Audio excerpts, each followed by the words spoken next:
Hello students, today our revision topic is goods and service tax.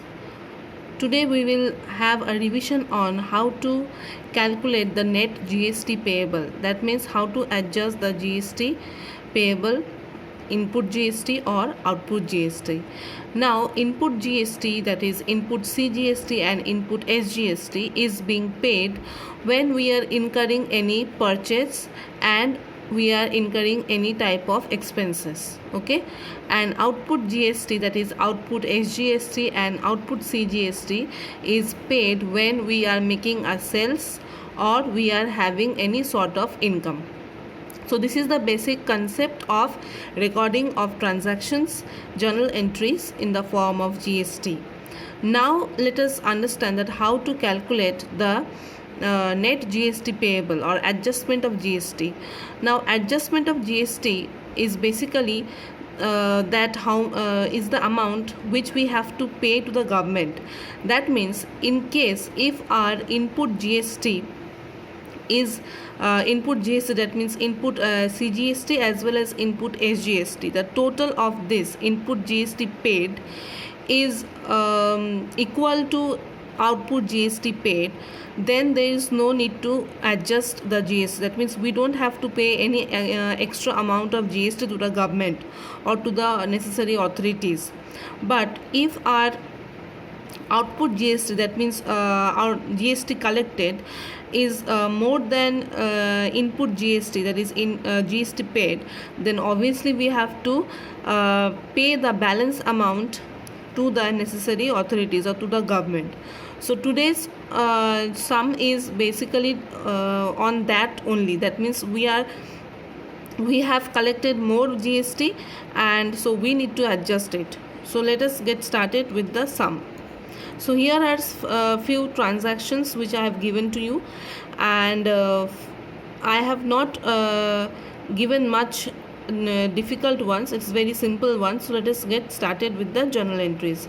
First one is April 5, 2002, purchase goods for credit rupees 2 lakh. So the entry for this is, I have for my convenience I have just used the serial number, because I have given you the serial number as well as the date. So you have to do either of the one. So preferably you have to put the date always. So purchase account debit, input GST, that is CGST, and input SGST account debit, and each of the GST is for 6%. So 2 lakh into 6% is 12,000. So each GST accounts for 12,000 and 12,000, 24,000. So the creditor's account will be credited by 2 lakh 24,000. Next, number 2, that we have made a sales. So sales debtors account debit to sales to output SGST to output CGST. Now since I told you before only that when we are making sales we have to credit the GST, so that is why it is credited here.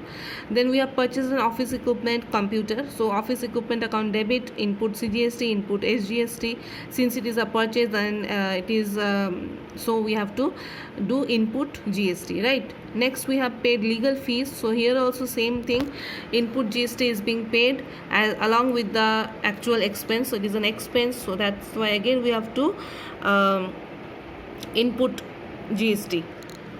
Next, number 5 is rent account debit, input CGST, input SGST account debit. So since rent is also an expense, so we have to debit the GST, right? And then we have paid it through cash, through check, so that's why to bank account. Next, number 6, this is the entry which is for the adjustment of the GST.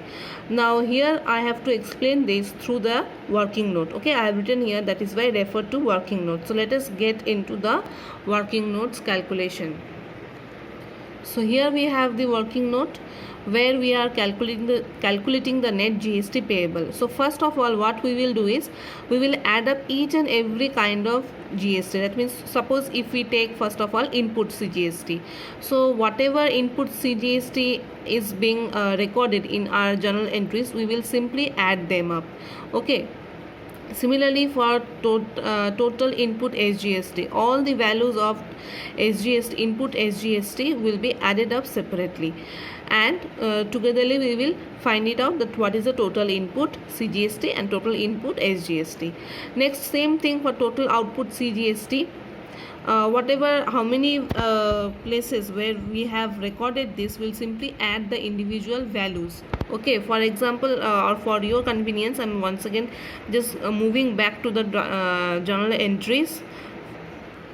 See here, like for suppose we have to calculate total CGST, input CGST. So we will take this 12,000, okay, as input CGST. Then we'll again add up this input CGST of 3,000, that means 15,000 we have got now. Again we will add up input CGST of 600, that means we are getting 15,600. Next again we will add up for from number 5 input CGST rupees 1200. Okay, so this way we will repeat the process for each and every elements of GST. Input CGST, input SGST, output CGST, output SGST. Same thing will be repeated, and we'll find out the total amount. Now see here, total output CGST we have calculated as 18,000. Total output SGST is 18,000. Now if we have to pay, if we have to calculate that how much is the net value that we have to pay, then we will simply take the total of CGST, okay, and that means total of input CGST minus total of output CGST, and same way for SGST also, total of input SGST minus total of output SGST. Okay, so this way we can find that 1200 for each category we are getting. So by 2 bank we will write it as 1200 plus 1200, 2400. See here, the entry is output CGST account debit, output SGST account debit, 18,000, 18,000 as we have found out.